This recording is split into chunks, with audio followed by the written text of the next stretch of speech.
बोलिए भारत माता की, भारत माता की। छत्तीसगढ़ महतारी की, छत्तीसगढ़ महतारी की।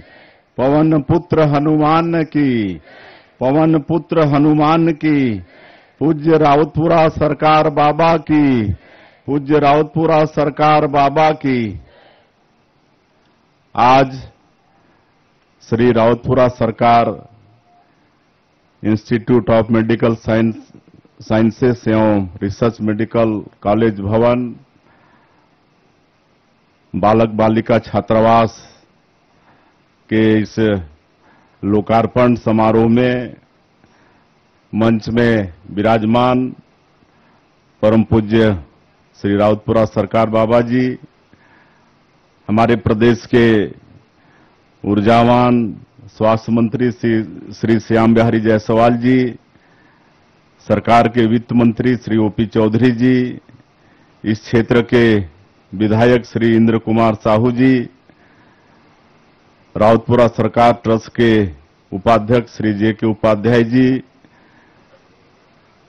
ट्रस्ट के निदेशक श्री एस बजाज जी, डॉक्टर राम प्रताप सिंह जी, इस समारोह में उपस्थित सभी ट्रस्ट के पदाधिकारीगण, चिकित्सकगण, विद्यार्थी और इस अवसर पर उपस्थित सभी संभ्रांत नागरिक बंधुओं और मीडिया के बंधुगण, सबसे पहले आज की इस अवसर में मैं आप सभी लोगों का हृदय से स्वागत करता हूं, अभिनंदन करता हूं। और आज का ये गौरवशाली क्षण और ये क्षण उपलब्ध कराने के लिए मैं ट्रस्ट का बहुत आभारी हूं और मैं पूज्य रावतपुरा सरकार बाबा के चरणों में प्रणाम करता हूं। उनके सानिध्य में आज ये कार्यक्रम संपन्न हो रहा है और जिस तरह से हमारा इस छत्तीसगढ़ को 24 साल हो गए और हम लोग 25वें वर्ष में प्रवेश कर रहे हैं और इन 24 वर्षों में तेजी से छत्तीसगढ़ का हर क्षेत्र में विकास हुआ है और आज छत्तीसगढ़ के विकास में और विशेषकर वो भी स्वास्थ्य के क्षेत्र में एक नई कड़ी जुड़ रहा है। यहां पर मेडिकल कॉलेज भवन और बालक बालिका छात्रावास का हम लोग लोकार्पण किए हैं। इसका भी मैं आप सब लोगों को बहुत बहुत बधाई देता हूं, शुभकामनाएं देता हूं। और आज जो हमारे 150 विद्यार्थी पहली बार ये व्हाइट कोट धारण किए हैं, उनको भी बहुत बहुत मैं बधाई देता हूं, शुभकामनाएं देता हूं। और उनसे मैं कहना चाहूंगा कि आप सभी लोग इस महाविद्यालय में पढ़ाई कर रहे हैं तो बहुत ही आप सब लोग भाग्यशाली हैं। ये आपके मेडिकल साइंस का अच्छा करियर ही नहीं है, अपितु इससे भी बढ़कर आप लोगों को पूज्य बाबा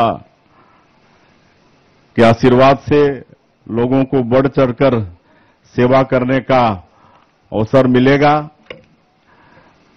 जीवन सबसे ज्यादा अमूल्य है और आप लोग अच्छे इलाज से लोगों को संजीवनी प्रदान करते हैं, इसलिए हम हमेशा डॉक्टरों को भगवान की तरह, भगवान के बाद दूसरे दर्जा का हम मानते हैं। आप लोग सभी पूरे सेवा भाव के साथ अपना कार्य करें, इससे जो दुआएं मिलेंगी उससे आपके जीवन में और भी सुख समृद्धि आएगी। हमारी सरकार प्रदेश में बेहतर स्वास्थ्य सुविधाओं के विस्तार के लिए लगातार कार्य कर रही है। हमारे आदरणीय स्वास्थ्य मंत्री जी ने उसको यहां पर बताया है। प्रदेश में मेडिकल एजुकेशन के सुदृढ़ करने हमने एम्स की तर्ज पर हर संभाग में सिम्स खोलने का निर्णय लिया है। इसके साथ ही हमने हिंदी मीडियम में भी एमबीबीएस की पढ़ाई आरंभ की है। ताकि हमारे ग्रामीण क्षेत्र के बच्चों को इसका लाभ मिले।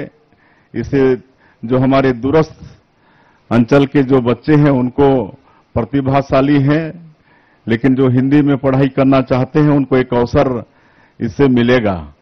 अभी अंबेडकर अस्पताल के विस्तार के लिए वहां पर 700 बेड का अस्पताल और बने, इसके लिए अभी 2-3 दिन पहले ही 231 करोड़ रुपए का टेंडर हुआ है और इससे हमारे मेकाहारा की क्षमता 2000 मरीजों की हो जाएगी। अंबेडकर हॉस्पिटल को सुपर स्पेशलिटी हॉस्पिटल की जरूरतों के अनुरूप लगातार मजबूत करने का काम सरकार कर रही है। एमबीबीएस के साथ ही हम लोग पीजी की सीट भी बढ़ाने के लिए काम कर रहे हैं। कल ही हमने रायगढ़ में प्रसूतियों, स्त्री रोग तथा चर्म रोग की पीजी सीट आरंभ करने का निर्णय भी लिया है। मुझे इस बात की खुशी है कि हमारे 10 शासकीय मेडिकल कॉलेज के साथ ही हमारे यहां निजी क्षेत्र के मेडिकल कॉलेज भी प्रदेश में मेडिकल एजुकेशन को मजबूत करने और होनहार डॉक्टरों की नई पीढ़ी तैयार करने में अपनी अहम भूमिका निभा रहे हैं। छत्तीसगढ़ में मेडिकल एजुकेशन जितना मजबूत होगा, हमारे यहां स्वास्थ्य सुविधाओं का ढांचा भी उतना ही उन्नत होगा। यह खुशी की बात है कि हमारे यशस्वी प्रधानमंत्री श्री नरेंद्र मोदी जी के नेतृत्व में एक दशक में छत्तीसगढ़ में मेडिकल एजुकेशन का जितना विस्तार हुआ उतना पहले कभी नहीं हुआ। इसका सीधा असर प्रदेश की स्वास्थ्य सेवाओं में दिखेगा। जब हम मेडिकल एजुकेशन और स्वास्थ्य सेवाओं की बात करते हैं तो मुझे अटल जी की याद आती है, जिन्होंने छत्तीसगढ़ में एम्स आरंभ कराया। उस समय मेरा सौभाग्य था कि मैं सांसद था और उस समय बहुत मरीज हमारे पास दिल्ली आते थे और मेरा एक हॉबी भी है मरीजों का इलाज कराना। और मेरा जो वहां पर नॉर्थ एवेन्यू में जो आवास था, हमेशा उसमें भरे रहते थे लोग। और हमारे जो उस समय के राज्यसभा सांसद से स्वर्गीय दिलीप सिंह जुदेव जी कभी कभी वो आते थे हमारे निवास में, तो देखते थे वहां की परिस्थिति तो बोलते थे, तुम यार इसको मिनी एम्स बना के रखे हो। सब मरीजों का इधर उधर कपड़ा लत्ता सब बिखरा हुआ पड़ा मिलता था। लेकिन एक मेरी हॉबी थी जिसमें आज भी मैं कायम हूं। अभी मुख्यमंत्री हूं तब भी यहां पर एक कुनकुरी सदन यहां पर बना के रखे हैं और वहां लगातार ऐसे प्रदेश के मरीजों को मतलब वहां मार्गदर्शन भी मिल रहा है, उनका उपचार भी हम लोग कर रहे हैं। और ज्यादा मैं नहीं कहते हुए आपके इस महाविद्यालय के प्रबंधन को पुनः मैं बधाई देता हूं। आपने इस मेडिकल कॉलेज में बहुत अच्छी विद्यार्थियों के लिए सुविधा दी है। इससे निश्चित रूप से हमारे जो इस प्रदेश के भावी चिकित्सक हैं वो निश्चिंत होकर अपनी पढ़ाई पूरा कर सकेंगे। और अंत में फिर मैं पूज्य राउतपुरा सरकार बाबा को नमन करना चाहूंगा और उनसे ये आशीर्वाद भी कि उनका आशीर्वाद हमारे छत्तीसगढ़ को हमेशा मिलता रहे, छत्तीसगढ़ में खुशहाली हो। और ये आज का एक गौरवशाली क्षण उपलब्ध कराने के लिए मैं फिर से एक बार ट्रस्ट का आभार व्यक्त करते हुए और ये मेडिकल कॉलेज उत्तरोत्तर विकास करे, इन्हीं शुभकामनाओं के साथ मैं अपनी बात समाप्त करता हूं। जय हिंद, जय छत्तीसगढ़।